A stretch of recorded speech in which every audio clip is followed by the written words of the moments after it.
Cette histoire peut changer ta vie. Bienvenue à toi, cher disciple du Baal Shem Tov, n'est-ce pas? Maintenant, tu es avec moi déjà depuis quelques semaines et tu viens avec moi et on voyage tous ensemble voir le Baal Shem Tov et écouter ses histoires. Aujourd'hui, je t'invite avec moi. Ça va être très sympa. C'est une histoire que j'aime beaucoup. Elle est très originale. Elle est pleine de réflexion, mais très amusante. Voilà. Alors, donc cette histoire commence un peu comme toutes les histoires du Baal Shem Tov. Il est question ici d'un homme très très riche qui avait un propriétaire de terrain. Il avait des terrains, il faisait pousser des légumes, faisait pousser des fruits. C'est quelqu'un qui avait beaucoup d'argent. Et ce riche cultivateur connaissait pas beaucoup dans la Torah et connaissait pratiquement rien. Il savait juste à peine lire. Et il avait deux garçons. Et ces deux garçons et une fille. Mais ces deux garçons, c'était ses deux grands. Et comme lui, il connaissait pas tellement, il les a envoyés étudier à la yeshiva. Alors bon, il a eu de la chance que ces garçons étaient très intelligents, très vifs d'esprit, et rapidement, ils se sont démarqués, et on voyait sur eux qu'ils avaient une intelligence très spéciale. Et nos deux frères, eux, rencontrent au détour de leur voyage, et ils entendent parler du Baal Shem Tov, et donc ils décident d'aller voir le Baal Shem Tov à Metivoz. Et là, quand ils arrivent, tout de suite, ils voient cette grandeur du Baal Shem Tov, et tout de suite, ils décident d'être proches du Baal Shem Tov, et ils viennent le voir de plus en plus souvent, et ils sont vraiment attachés à lui. Et leur père, il les voit comme ça, qu'ils partent souvent chez Baal Shem Tov et tout. Il comprend pas. Il leur dit, mais qu'est-ce que vous avez avec ce Rav, qu'est-ce qu'il a de si spécial que vous allez chez lui aussi souvent? Et il essaie de comprendre. Et ses enfants lui expliquent, non, mais tu comprends pas, papa, cet homme-là, c'est un tzaddik, il a une intelligence, il a une clairvoyance, on peut lui parler de tout, il est connecté avec là-haut, avec le ciel. Leur père, il les écoute, il leur dit, ouais, mais bon, est-ce que par exemple, il connaît la terre comme moi je la connais? Est-ce que c'est quelqu'un qui a des connaissances aussi variées que moi? Moi, regardez, je cultive tellement de fruits et de légumes et tellement une connaissance du terrain que vraiment, il faut vraiment connaître deux choses. Est-ce que lui, il a ce genre de connaissances? Ah, ses enfants, ils regardent leur père, ils disent, papa, tu peux pas imaginer, c'est un tzaddik, on peut tout lui parler, tout, on a essayé, une connaissance, elle est vaste, on peut pas. Il est en connexion avec la Torah, elle a créé le monde, on dit que Dieu, pour créer le monde, il a regardé dans la Torah, donc lui, il connaît la Torah, automatiquement, il connaît tout le monde, papa, je t'assure. Ah, il entend ça, le père, Écoutez, vous savez quoi, je vais venir voir, moi, je vais le tester pour voir ce garçon, je vais voir un peu ce qu'il a dans le ventre. Alors, ses enfants, bon, bah oui, bien sûr, papa, viens. Alors bon, ils savent pas vraiment comment ça va se passer. Et donc, notre riche cultivateur va voir le Baal Shem Tov avec ses enfants. Donc le Baal Shem Tov, il reçoit très avec beaucoup de kavod. Et lui, donc c'est quelqu'un aussi qui donnait. Il vient, il donne pour les pauvres. Vous savez que le Baal Shem Tov, il ramassait pour les pauvres, il ramassait pour libérer les prisonniers. Il y avait toute une organisation. Et il décide, donc il vient chez lui, il lui fait il donne une belle somme pour aider les pauvres. Et là, il commence à lui demander, alors, vous savez que moi je suis cultivateur, alors ce riche-là, bon, même s'il était très riche, mais c'était quand même un homme de la terre, donc il était un peu, il y avait une voix un peu grave comme ça, comme les gens qui travaillent beaucoup la terre, ils ont un langage un peu rude comme ça, un peu dur. Alors, oui, monsieur le rabbin, oui, bah écoutez, mes enfants m'ont dit de venir vous voir, je suis venu vous rencontrer, voilà, il sait pas trop quoi lui dire. Et là, Baal Shem Tov, il le regarde, un grand sourire, mais ça me fait plaisir que vous soyez venu, et bien sûr, etc. Et là, Alors là, il lui dit, bah, écoutez, puisque vous êtes là, on m'a dit que vous aviez une connaissance, je me demandais qu'est-ce que vous en pensiez de moi, de ce que je fais, qu'est-ce que vous pensiez Il lance comme ça, un peu amusé comme ça, il attend de voir ce que va dire Baal Shem Tov, il veut voir qu'est-ce qu'il a, qu'est-ce que c'est. Et là, le Baal Shem Tov, avec un demi-sourire, dit, bah écoute, oui, bien sûr, je vais t'expliquer un petit peu ce qui se passe avec toi. Alors, l'année dernière, t'as acheté ce terrain-là, là, ici, t'as fait pousser de la vigne, et t'as un autre terrain ici, et t'as un autre terrain là, et t'as un terrain là-bas, et là, t'as fait pousser du blé, ici, t'as essayé les pommes, les poires, là, tu t'es ramassé avec les oranges, et voilà, il te manque ici, t'as pas mis assez d'eau ici. L'autre, il entend ça. C'est pas possible. Comment quelqu'un que j'ai jamais vu de ma vie, mais comment il sait tout sur moi, c'est pas possible. Il est là, oh, enfin, monsieur le rabbin, mais qu'est-ce que c'est? Et là, Baal Shem Tov, toujours il continue et il lui déballe toute sa vie. Tout ce qu'il a fait l'année dernière, tout ce qu'il a gagné, tout ce qu'il a perdu, tout. Alors, l'autre, il est là, et il comprend qu'il a en face de lui quelqu'un hors du commun. Et là, il commence à... Pardon, il s'arrange la cravate. Oui, bien sûr. Oui, en effet, je vois que vous connaissez bien mon histoire, n'est-ce pas? Oui, bah oui. Et il commence à lui poser des questions. Alors, puisqu'il voit qu'il connaît toute sa vie, il voit qu'il connaît la terre, il connaît la texture, il sait comment on fait pour planter, comment on sait toutes les techniques. Il essaie de lui demander 2-3 questions. Et le Baal Shem Tov lui répond à toutes ces questions. Et lui donne des conseils. Alors, si tu veux réussir à faire pousser les marguerites, il va falloir que tu fasses tant, ça, que tu mettes tant et tant d'eau, que tu attendes, attention, 3 mm de profondeur, pas plus tard. Bon, je lui dis les marguerites, mais bon, pour les marguerites, normalement, on n'a pas besoin de grand-chose. Ça pousse tout seul, mais bon.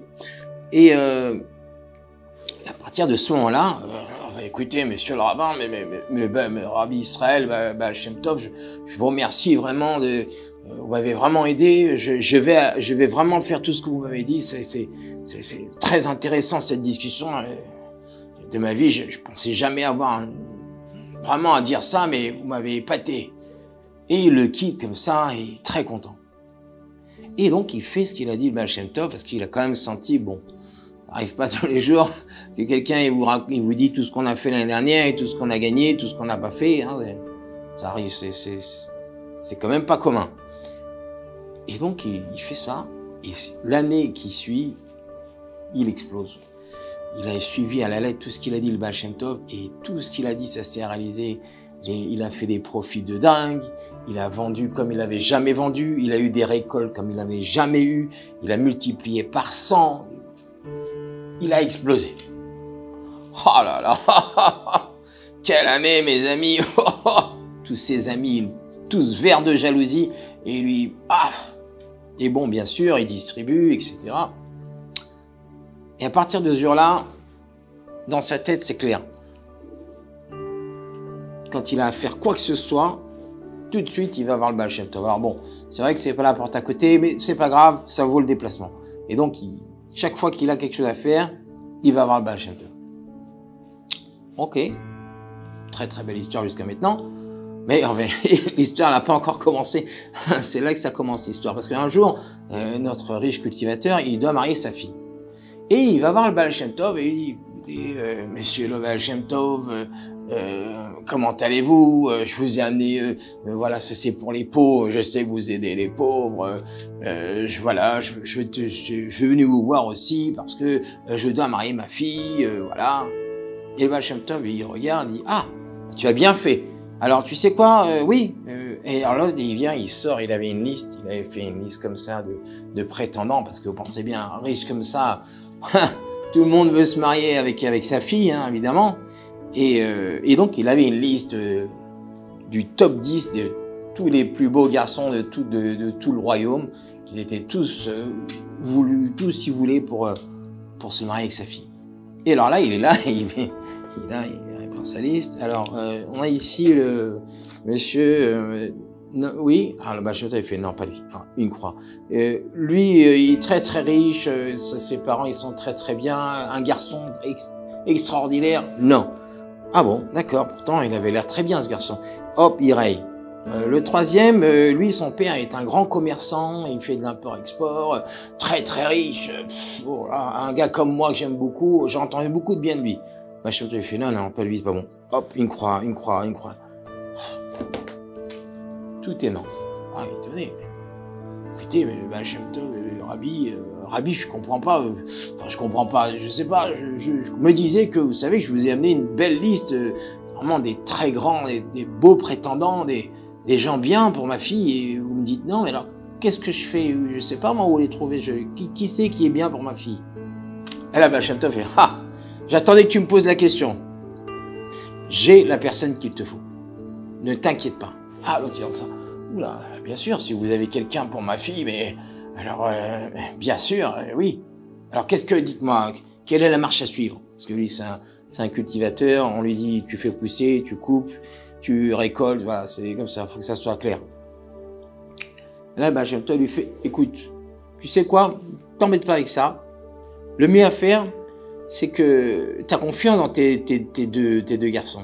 Maintenant, les garçons, ils avaient grandi, c'était deux grands Ilouim, c'était des gens, ils avaient une grande connaissance en Torah, des très très grands.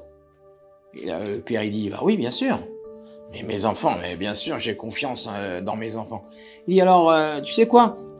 Dis-leur qu'ils viennent me voir et on va aller trouver la personne qu'il nous faut avec eux. Et toi, tu peux retourner à tes affaires et il lui dit comment faire, etc. Et le riche, il retourne chez lui, confiant. Ah, bien sûr, Baal Shem Tov, il va lui choisir un marié pour sa fille. Mais bien sûr, très content. Très content. Ma fille, ne t'inquiète de rien, c'est le Baal Shem Tov qui va te trouver un marié. Qui mieux que ça? Ah oui, ah bah oui, tout le monde est très content. Et donc, les deux frères de la future mariée, ils viennent chez Baal Shem Tov. Baal Shem Tov, ah, vous avez bien fait de venir. Vous avez avec vous, prenez avec vous des manteaux, nous partons. Et donc, ils vont chez le cocher, Alexei, et ils partent. Mais ils partent très très loin. Très très loin. C'est vraiment, ils arrivent dans un village, mais très très loin. Alors bon, je sais pas, parce que c'est vrai que quand même, il sait qui il va chercher. Hein. Il sait exactement la personne qu'il va chercher, mais il va la chercher très très loin. Il arrive au fin fond du monde, un tout petit village. Il arrive là-bas, et là, bien sûr, tout de suite dans la ville, le Baal Shem Tov est venu dans la ville. Alors toute la ville, elle va direct à la Sina. Et là, tout le monde s'attroupe et tout, mais qu'est-ce que c'est? Tu te rends compte? Et le mot, il passe très très vite dans la ville. Hein. Tu sais qui c'est qui est là? Le Baal Shem Tov. Quoi? C'est pas possible. Et tout le monde va. Alors tout de suite, un gros attroupement. Les journaux locaux en parlent, tout le monde en parle. Le Baal Shem Tov est dans la ville. Imaginez, la ville, elle s'arrête. Et là, le rabbin qui est là, Rabbi Baal Shem Tov, quel honneur de vous voir ici. On n'a pas été prévenu. J'avais su, j'aurais fait quelque chose en grand. Oui, quel est votre, en quoi êtes-vous venu ici? Et Baal Shem Tov leur dit, écoute, j'ai avec moi ici deux grands chachamim, deux grands génies de la Torah. Nous sommes venus leur chercher. Leur sœur doit se marier, leur père il est très très riche, et on cherche le marié, il est dans cette ville. Ah oui, oui, alors bien sûr, Rabbi, qui est ce garçon? Qui est ce grand, ce futur khatan de ce qui va être le khatan de cette grande famille? Ça va être quelqu'un de pas commun. On le connaît peut-être? Et le Baal Shem Tov leur donne un nom. Et là, tout le monde se regarde. Comment vous avez dit? Comment? Alors, il répète le nom. Alors, on va dans l'histoire de 300 ans, pensez bien, le nom a été perdu dans les méandres du temps. Mais quoi qu'il en soit, on va donner un nom. Choisissons par exemple Shimon ben Yosef. Voilà. Et alors on dit voilà, je cherche Shimon ben Yosef et Rachel. Bon. Et là, tout le monde se regarde. Oh, mince, Shimon, hein? Vous dites comment? Non? Ah, alors là, ils se regardent. Tu connais, toi? Non, je ne sais pas. Et toi, Robert, tu connais? Ah non, je connais pas. vous connaissez alors, personne connaît. Alors, le rabbin, il monte sur la chaise. Oyez, mes chers amis, est-ce que vous connaissez Monsieur Shimon ben Yosef Rachel? Et là, grand silence. Personne connaît. Quoi? Personne connaît. Alors les deux frères, ils se regardent. Un, il tire la manche de l'autre. Ah, il n'y a personne qui connaît le... C'est bizarre, non? Tu fais, mais attends, c'est Baal Shem Tov. Et que vous connaissez? Alors, personne connaît. Alors, ils ne savent pas quoi faire. Ils sont gênés quand même. Le Baal Shem Tov vient jusqu'ici. Il dit, attendez, Rabbi, vous inquiétez pas, restez ici avec nous, on va le trouver. Et Baal Shem Tov, il fait, mais bien sûr, on va le trouver parce que je sais qu'il est là. Ah, en plus, il sait qu'il est là. Et on ne connaît pas. Bon, ah bah, écoutez, Rabbi, si vous le dites, on va le faire, c'est certain, on va le chercher. Allez, vite le chercher partout. Et tout le monde cherche Shimon ben Yosef. Personne connaît. Personne connaît. Un mystère. Et Baal Shem Tov, il veut pas, il dit non, il est là. On va rester ici jusqu'à ce que vous le trouvez. Les gens, ils sont gênés. Alors, toutes les heures, alors vous l'avez trouvé? Alors ils envoyaient des gens, vous l'avez trouvé? Bah non, pas trop, on n'a trouvé personne. Non, bah non, ils viennent. Non, bah non. Alors le rabbin, il dit, écoutez, on continue à chercher. On cherche activement. Et là, il reste quelques jours et c'est Rosh Chodesh, le nouveau mois. Et donc, les gens de la ville, bon, ils ont quand même le Baal Shem Tov qui est là, pensez bien, tout le monde se fait beau, tout le monde se fait propre, tout le monde veut le voir, c'est pas tous les jours qu'on a un tzaddik comme ça qui vient dans la ville. Et donc, comme c'est Rosh Chodesh, ils décident de faire une fête et tout. Et donc, les restaurateurs qui est là en train de préparer les plats, etc. Les organisateurs qui sont là, tout le monde est en train de faire les choses en grand pour le Baal Shem Tov.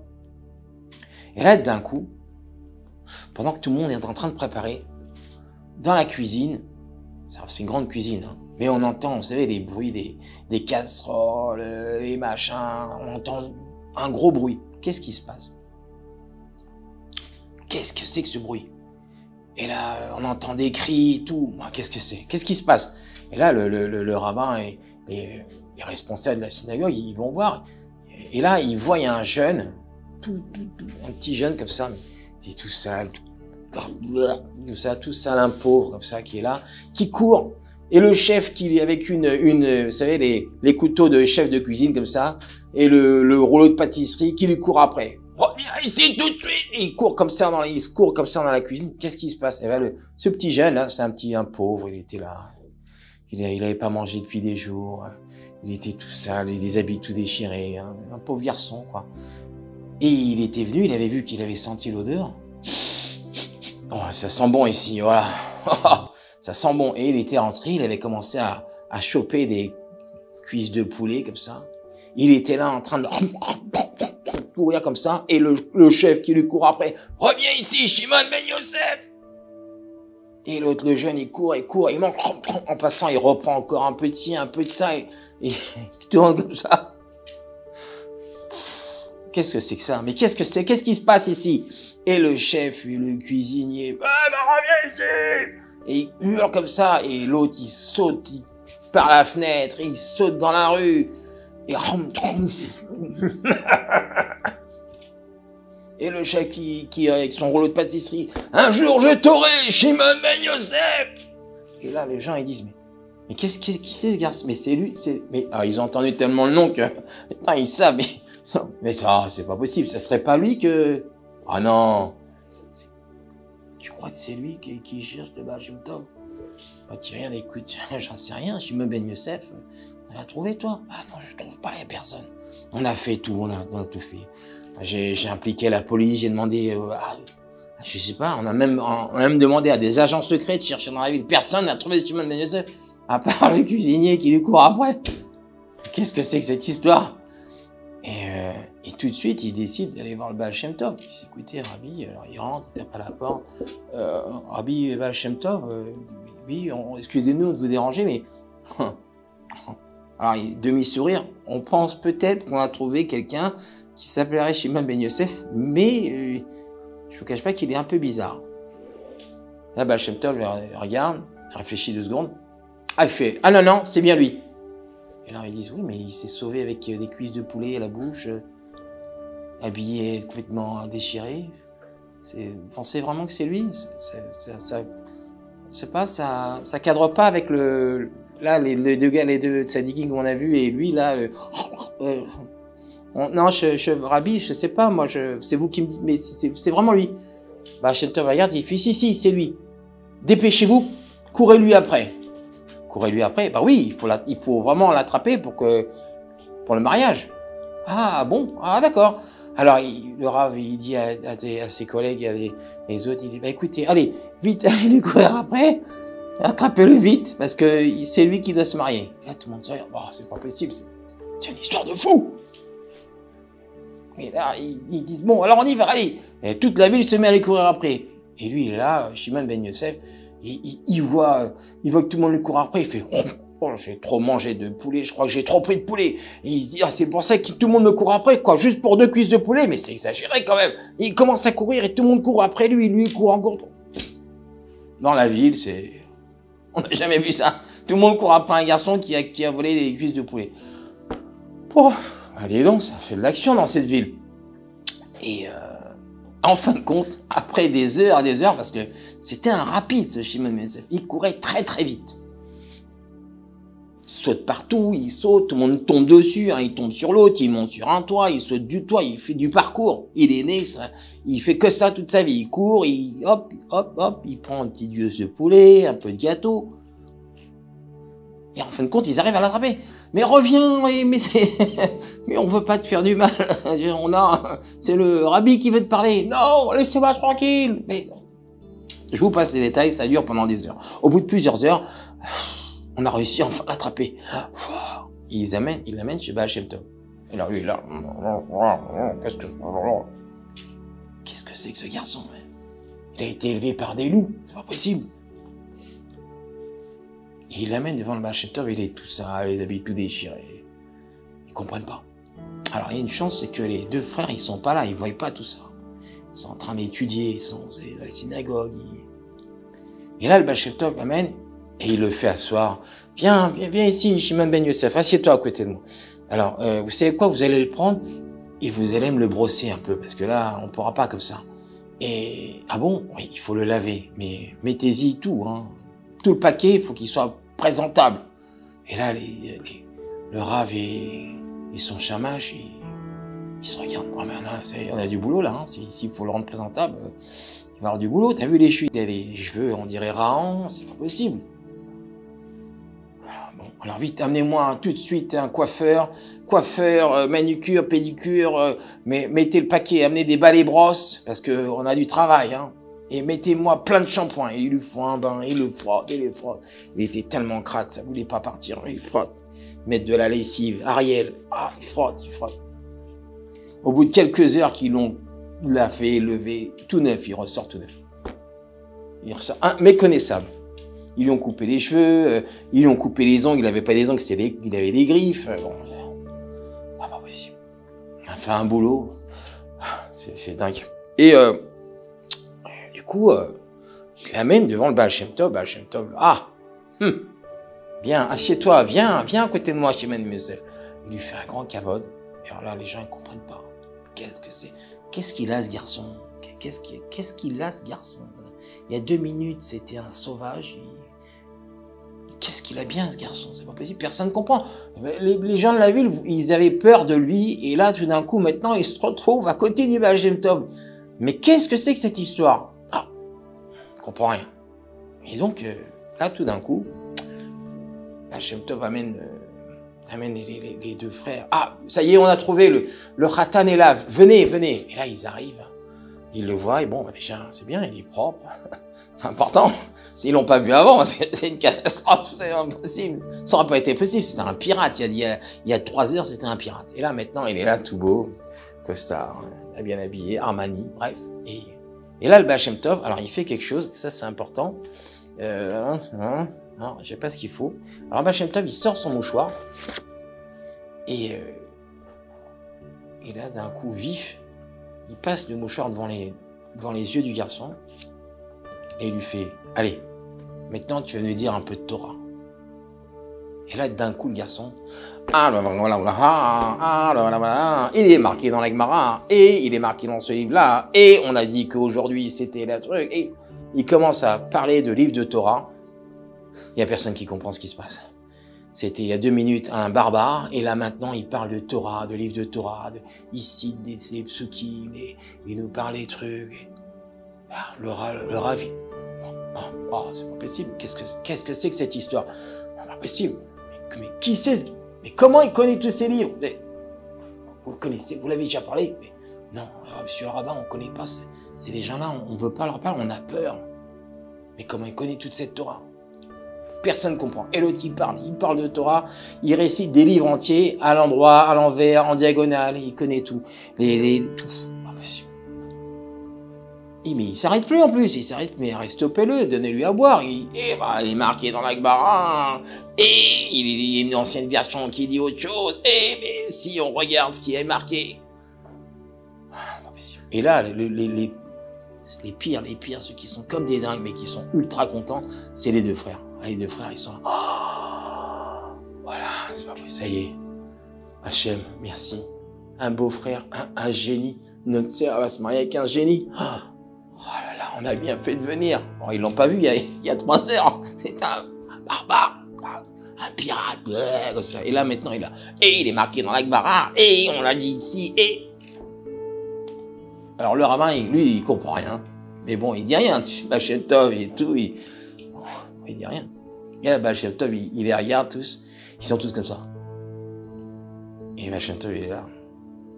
Il dit au frère, alors, comment il est? Et ils sont là. Ils en reviennent pas, quoi. Ils se disent, mais attends, il va se marier avec notre sœur. Après, on va pouvoir rester avec lui. Il va nous répondre à toutes nos questions. Une connaissance pareille, quoi. C'est pas possible. Rav Google. Il connaît tout, ce garçon. C'est pas possible. Tout, il connaît. Et l'autre, il s'arrête plus. Il continue. Jusque toute la nuit, il parle. C'est pas possible. Alors, stoppez-le. À un moment donné, bon, on l'arrête. On met la télé, on met stop, tu vois. On appuie sur le bouton stop. Pas possible. Et Baal Shem Tov, après, il voit ses 2 frères. Il dit, alors, qu'est-ce que vous en pensez pour votre sœur? Et là, ils ont dit, mais oui, un grand oui. Alors, Baal Shem Tov, il dit, bon, écoutez, alors voilà ce qu'on va faire. On va aller maintenant, aller voir votre père, aller lui expliquer, parler-lui, etc. Et mariage, là, très vite. Très vite. Alors, ils comprennent pas trop pourquoi il dit très vite. Mais bon, nous, on va le comprendre après. Alors, et donc, le mariage arrive. Et bien sûr, tous les jours, les 2 frères, ils sont là à côté de lui, ils l'observent, et lui, il prie toute la journée, le matin, le soir, et dans la Gemara, il est marqué, mais dans l'autre livre, il est marqué qu'autre chose. Ils s'arrêtent pas. Ils n'ont jamais vu ça. C'est pas possible. Rien qu'on le voit, il pleure de joie. Hachem, il remercie, il prie. Hachem. Qu'est-ce qu'on a fait pour mériter un tzaddik dans notre famille? Papa, tu sais ce que c'est que ce garçon? Père, il comprend pas. Bah écoutez, si vous dites que c'est bon, bah c'est bon. Moi, attends, confiance en vous. Et s'il a toute connaissance que ça, il dit, mais papa, on comprend même pas ce qu'il dit. On comprend même pas. Il nous parle de livres qu'on connaît pas. C'est pas possible. Si jeune et une connaissance pareille, c'est un miracle. C'est un miracle, ce garçon. Bon. Et alors, le mariage arrive. Alors, mariage en grande pompe, évidemment. Tout le monde est une fête de fou. Bon, alors il y a quand même des gens qui étaient là. Mais tu sais ce garçon, tu sais ce qu'on dit quand même. C'était un pirate. Oh non, c'est pas possible. Enfin, tu parles de... Mais non, t'as vu comment un sadique, ça c'est un ilouille, écoute, moi je te dis ce qu'on a entendu, hein, Bah non. Quoi qu'il en soit, le mariage se passe. Grand, magnifique. Et je vous la fais très courte. Tous les jours de la semaine du mariage, à chaque occasion, le jeune Shimon ben Yosef, il explose. Il parle de Torah tout le temps, des connaissances de dingue. Pendant 7 jours, les frères, ils sont là, ils attendent juste que ça se finisse parce qu'ils veulent l'avoir que pour eux. Tu te rends compte, encore 5 jours et après, il sera que à nous. On va lui poser toutes les questions. Ils sont contents. S'ils savaient. Quoi qu'il en soit. Et 7 jours passent. Et arrive le dernier jour vous savez qu'il y a 7 jours après le mariage et 7 jours de brachot, shiva brachot. Et c'est là que commence l'histoire. Parce que le matin, les shiva brachot sont terminés, donc les fêtes, ça y est, maintenant tout le monde revient chez soi, le jeune couple a rentré dans sa maison, etc. Et ils habitent à côté de chez eux, pas loin des 2 frères. Pas très loin de chez eux, parce qu'ils veulent étudier avec lui, ils veulent avoir que pour eux. Le problème, c'est que, vous savez que c'était des grands. Et eux, ils prient Tikkun Chatzot. Après, là, au milieu de la nuit, ils se lèvent et ils pleurent sur le Beth Amikdash qui est détruit. Ils font des prières, Hachem, le Beth Amikdash est détruit. Il y a toute une sorte de prière. Après, ils prient au Netz, au lever du soleil. Et ce matin-là, parce que normalement, il était là, le Ilouï, le nouveau beau-frère, le génie, le Rav, il ne sait plus comment l'appeler, quoi. Normalement, il est là, à Tikkun Chatzot, au milieu de la nuit, avec eux, en train de prier. Oh, Hachem, des prières qu'on connaît même pas, des choses qu'on connaît pas, des textes inconnus. Et là, il le voit pas. Il dit, mais qu'est-ce qui se passe? Il est pas là. Il est pas là, le Rav, ton beau-frère? Et le frère, il dit, tu me parles de mon beau-frère ou de ton beau-frère? Oui, notre beau-frère, il est pas là. Ah non, je sais pas, il est pas là. Ah, bizarre. Quelle heure il est? 1h du matin. Mais c'est là, non, maintenant. 1h du matin, c'est l'heure où on fait Tikkun Chatzot. Alors, ils attendent 1 heure. Eux, ils commencent. 2 heures. 3 heures. Ah, bizarre. Normalement, il est là, à cette heure-ci. Il prie avec nous. C'est très bizarre. Et là, un frère qui dit à l'autre, à mon avis, là, il doit être en train de faire des tchilotes qu'on connaît même pas.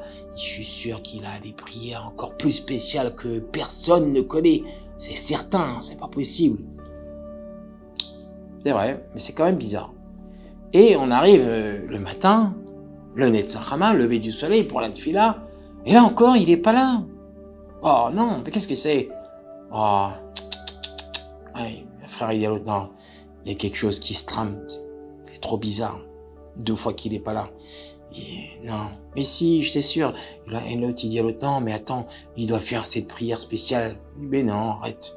Il est pas venu à Tikkun Chatzot, il est pas venu là, à l'Honnête. Bon, peut-être qu'il est fatigué, peut-être c'était une grosse semaine. C'est vrai que le mariage, tout ça, c'est fatigant. Il a besoin un peu de se reposer. Bien, on va attendre, laisser passer la journée. 5 heures, 6 heures, 7 heures, 8 heures, 9 heures, 10 heures, 11 heures, midi. Bon, non, il se passe quelque chose. Là, il y a quelque chose qui va pas. Il faut en avoir le cœur net. Viens vite, mon frère. Allons voir ce qui se passe. Allons chez lui. Ils savent pas où est-ce qu'ils vont encore. Ils savent pas encore où est-ce qu'ils vont. Et là, ils arrivent chez leur sœur. Ils tapent à la porte gentiment. Ben, c'est un jeune couple. Ils tapent à la porte. Et là, la sœur, oh. Et ma chère sœur bien-aimée, on cherche le Ilouï, là, le Rav, ton mari, il est là, qu'est-ce qui se passe? Il est parti en voyage, il fait des bras, il est parti prier, il est parti visiter un autre endroit. Qu'est-ce qui se passe? Et là, la sœur, elle regarde, elle a l'air embêtée. Hein? Qu'est-ce qui se passe? Il va pas. Il y a quelque chose qui va pas? Et dit, oui, non, enfin, il y a quelque chose qui va pas. Oui. Qu'est-ce qui se passe? Ah non, mais je sais pas, je vous dis franchement, j'arrive pas à le réveiller. Quoi? T'arrives pas à le réveiller? Bah non, il ronfle. Comment il ronfle? Ouais, il ronfle et il veut le réveiller, il me dit des mots, je comprends pas. Il veut pas se réveiller. Ah bon, mais il est midi. Il se lève pas, hein? Non, alors il dit, bah attends, viens, on va aller voir ce qui se passe. Il y a quelque chose, ça va pas, il y a quelque chose. Et là, il rentre dans la chambre et il voit le beau-frère, le Ilouï, il le voit comme ça. Il dort, mais c'est quoi ça? Ah non, attends, normalement, nous, on dort, la kippa, les tzitzit et tout. Et là, il le voit, il réveille Shimon, Rav Shimon, Rabbeinu Shimon. Réveillez-vous, Rav. Et l'autre, il est là, il dit, bon, on comprend rien. Et à un moment donné, ils comprennent pas. Qu'est-ce qui se passe? Il a un problème. C'est pas comme ça. Et ils essaient de le réveiller, ils le secouent. L'autre, il dit, qu'est-ce que c'est? Qu'est-ce que vous voulez? Et il le voit, il a pas de kippa. Il se lève, il commence à marcher comme ça dans la chambre. Mais qu'est-ce que c'est? C'est un ours. C'est pas possible. Il s'est passé quelque chose. Où est le Rav? Qui est cet homme? C'est pas la même personne. Non. On a un pirate avec nous. On a un ours. Et il dit, il est là. Il met 2 heures avant de... Il est là. Il tourne dans la pièce. Il ouvre la fenêtre. Il lui parle. Rav, il comprend pas. On lui parle, il comprend plus. Il y a quelque chose qui va pas. Un frère regarde les yeux. Et toc. Il est devenu complètement... Il a pété un câble, c'est pas possible. Bon, alors il décide d'aller voir. Il dit, c'est pas possible, il faut qu'on fasse quelque chose. Prends-le, habille-le et amène-le. Parce qu'il se lève, il fait pas modéani, il se lave pas les mains, il connaît pas les brachot, il a tout oublié. On lui parle de modéani, c'est pas ce que c'est. Il y a quelque chose, il a été ensorcelé ce garçon. Qu'est-ce qui se passe? Il faut vite aller voir le Baal Shem Tov. C'est très grave. C'est très très grave. Et donc, ils le prennent avec lui. Et lui, il est là, bon. Il y réagit, ils comprennent pas. Ils vont voir le Baal Shem Tov. Ils rentrent d'urgence. Faites-nous entrer d'urgence, il faut qu'on parle le Baal Shem Tov. Et là, le Baal Shem Tov leur ouvre. Et ils rentrent. Ils ont une tête impossible.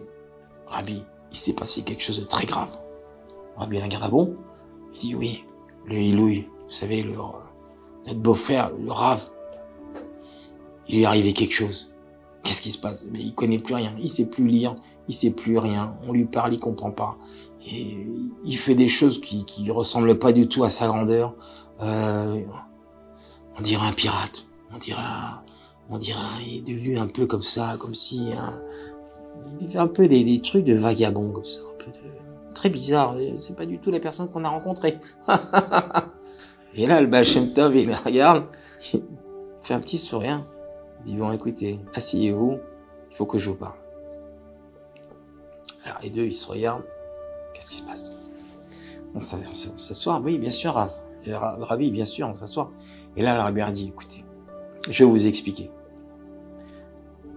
Et là, vous allez rigoler. Enfin, non, vous allez rigoler, mais vous allez comprendre. Alors, il leur dit, voilà, vous savez ici, comme ici, on a des marieurs, des chatranim, des gens qui s'occupent de marier les gens ensemble. Oui, c'est vrai. Mais dans le ciel aussi, il y a aussi des gens des responsables là-haut qui tout leur job, qui s'occupent de marier les gens ensemble. Ok. C'est-à-dire que dans le ciel, on décide, voilà, cette personne-là va se marier avec cette personne, etc. Et un jour, on voit le cas de votre sœur et de ce garçon, qui sont des âmes qui sont des âmes sœurs qui doivent se marier. Et dans le ciel, on a un problème. Le problème, c'est quoi? C'est que votre sœur, son père est riche, c'est une jeune fille très très belle, beaucoup de manières, etc. Et dans le ciel, ils ont un problème. Le problème, c'est que votre sœur doit se marier avec ce garçon qui, oui, n'est-ce pas, un peu vagabond, un peu libre comme ça, un peu nature. Et dans le ciel, ils savent pas comment faire pour les marier ensemble. Alors il y a une discussion. Et là, il y en a un qui dit, écoutez, chers amis, on est réunis aujourd'hui pour voir comment on va faire pour les marier. Donnez-moi des idées. Alors, et là, on les connaît, hein. On les a déjà rencontrés dans les histoires. Il y en a un qui dit, écoutez, je sais pas, il faut qu'on fasse quelque chose pour qu'ils puissent se marier ensemble. Et il faut qu'on trouve quelque chose, je sais pas quoi faire. Et là, il y en a un qui dit, qu'est-ce qu'on fait? Qu'est-ce que vous pensez, chef? Et l'autre dit, écoutez, vous savez quoi, on qu'est-ce qu'on pourrait faire? Et là, il y a le dernier, vous savez, le petit nouveau qui est là. Chef, j'ai une petite idée qui m'est venue là. Je me disais peut-être si on la faisait un peu bossu. Bossu? Ouais, bossu, infirme. Un petit peu infirme comme ça. Comme ça, il dit, mais pourquoi faire? Tu veux la faire infirme? Cette jeune fille, elle est belle, elle est jeune, elle est fille de riche. Ben oui, mais il dit, mais si elle n'est pas infirme, comment ils vont se marier avec lui? C'est impossible, il faut la faire infirme, ça va donner quelque chose. Et là, qu'est-ce que vous en pensez, vous? Ah, il dit, non, ça suffira pas. Si elle est riche, même si elle est bossue, même si elle a un problème infirme, son père est riche, trouvera un marié. Non, pas lui, c'est sûr. Alors, il dit, bah, écoutez, vous savez quoi, peut-être, je me disais, peut-être on fait que on tue son père. Oui, si on tuait son père, on tue son père, et si son père est mort, elle est infirme, peut-être que ça peut donner quelque chose. Hein, qu'est-ce que vous en pensez? Et là, tout le monde le regarde, celui-là a toujours ces idées bizarres. Mais qui c'est ce... Puisqu'il sort ces idées. Mais écoutez, je savais, c'est un peu le métier, sinon ça ne pourra pas. Et lui, elle est tellement riche, lui, il est tellement pauvre. Pour qu'ils soient ensemble, il faut qu'il y ait une bonne raison. Donc, si on tue son père, et qu'elle est infirme, alors là, peut-être qu'on aura quelque chose à faire. Et là, ils essayent, ils réfléchissent. Alors après, peut-être qu'ils disent, ah bah non, peut-être on tue les deux frères aussi, et tout. Et là, Shem-Tov, il regarde les frères. Alors les frères, ils rigolent plus du tout, là. Qu'est-ce que c'est cette histoire? Ils ne comprennent rien. Et là, Shem-Tov, il regarde, il leur dit, écoutez, vous savez quoi? Je passais par là, dans les mondes supérieurs, quand j'ai entendu cette discussion. Et là, j'ai dit, hop, hop, hop, arrêtez, stoppez tout. Et là, tout le monde me regarde. Ah, le Baal Shem Tov, cher Rabbi, oui, qu'est-ce que... Oui. Et Baal Shem Tov, il leur dit, regardez, j'ai dit, non, écoutez, laissez-moi faire. Je prends en charge de les marier ensemble. Ne faites rien. Pas la peine de la rendre infirme. Pas la peine de tuer son père. Pas la peine de faire quoi que ce soit. Ne vous inquiétez pas. Cette affaire-là, je m'en charge. Laissez-les, tout ira bien. Et là, le Baal Shem Tov, il la regarde, et eux, ils ne comprennent rien. Les deux frères, mais qu'est-ce que c'est que ça? Baal Shem Tov la regarde, il dit, écoutez, vous comprenez un petit peu dans quelle situation j'étais. Moi, je devais, d'un côté, marier ces deux âmes-là, parce que c'est ces deux âmes qui sont l'une faites pour l'autre. Mais d'un autre côté, vous avez à vous, vous êtes deux grands illustres en Torah, et il fallait que je trouve un moyen que ça rentre.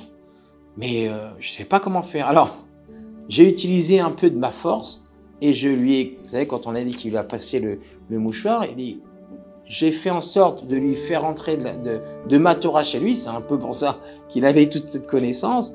Mais en vérité, c'est un garçon, il a pas du tout ça. Et en vérité, c'est pas trop son truc, la Torah.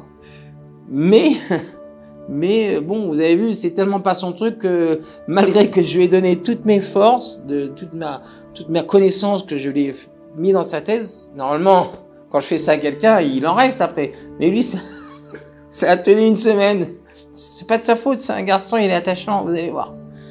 Oh, les deux, ça leur fait un choc. Oh, mince alors, on pensait avoir un grand rabbin avec nous. Et là, le Baal Shem Tov leur dit, mais par contre, je peux vous dire une chose, c'est que il faut qu'ils vivent ensemble. C'est bien deux âmes sœurs, mais je peux vous garantir que leurs enfants seront des grands tzadikim, seront des grands Torah. Et il faut, avec de la patience et avec de l'énergie, je pense que vous allez pouvoir lui apprendre deux, trois petites choses. Et en fin de compte, c'est ce qui s'est passé. Ce jeune garçon-là, avec beaucoup de patience et beaucoup d'énergie, ils ont réussi à lui inculquer un petit peu de Torah. Mais pour la petite histoire, c'est que cette histoire a été racontée en face du tzaddik qui s'appelait le Rav. Il faut que je retrouve son nom. C'est ici le Rav de Apta, de la ville de Apta. Et lui, il a dit, c'est un de ses descendants qui raconte cette histoire. Et le tzaddik, le Rav de Apta, a dit que aujourd'hui, ces descendants de ce couple-là font partie de mes chassidim. Donc on voit que la bénédiction du Baal Shem Tov, l'assurance du Baal Shem Tov a bien eu lieu. Et donc c'est une histoire vraiment qui est fantastique. Et qu'est-ce qu'on peut apprendre de cette histoire? Alors, je vous laisse un petit peu. J'aimerais voir un petit peu vos avis. Qu'est-ce que vous en pensez? Vous savez que quand vous laissez des messages, quand vous nous laissez des encouragements, eh ben pour nous c'est un peu notre kérosène, c'est ça qui nous donne envie de continuer d'avancer. Je profite de remercier tous ceux qui nous poussent, qui nous mettent en avant et tous ceux qui nous aident à Israël Torah et à moi-même. Voilà, et je vous encourage encore plus à continuer vos efforts. Quoi qu'il en soit, qu'est-ce qu'on apprend là? Pour moi, on apprend là que des fois, dans la vie, on ne sait pas ce qui se passe. On peut pas savoir qu'est-ce qui a été décidé et pourquoi les choses sont comme ça. Il faut s'armer de philosophie et faire confiance. Confiance en Dieu, confiance dans le Baal Shem Tov, confiance dans tous ces messages-là qui sont importants et qui nous aident à accepter un petit peu des fois les choses qui nous semblent un peu spéciales. Voilà. Donc je vous dis sur ce, à très bientôt pour une prochaine histoire qui peut changer ta vie.